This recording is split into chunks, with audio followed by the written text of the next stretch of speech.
So COVID-19, it's touched all of us. How's it touched your mission, and what opportunities has it presented for you? Mhm.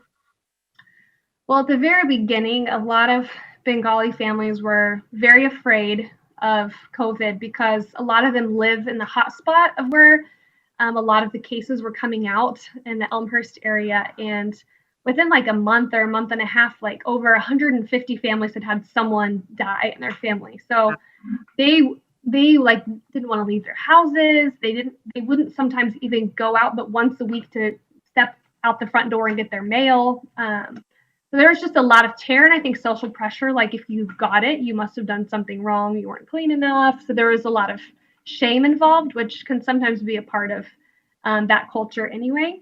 But yeah, it was a blessing. I was able to help a lot of families request and secure devices for their kids to be able to do remote learning at home. A lot of them didn't have like Wi-Fi for their houses. They just had data plans on their phones or didn't have extra computers for the kids to do classes.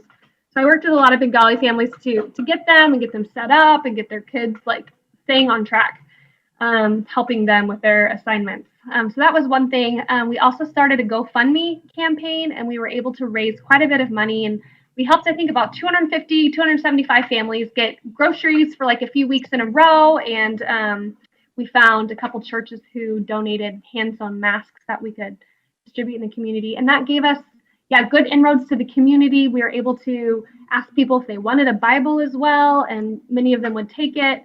And then we would also invite people to Zoom calls to be like part of a community where we would pray together, share what's going on, what's hard. And so we had like dozens of people who, different times in and out. It's not like they were committed the whole time, but people who were hearing the word of God as part of those Zoom calls. And I'm not sure of the exact numbers, but definitely we had some people who came to faith through that and are still being discipled. But just in general, I think just showing that our love isn't just through our words, but that we are willing to come alongside and meet practical needs in the midst of COVID.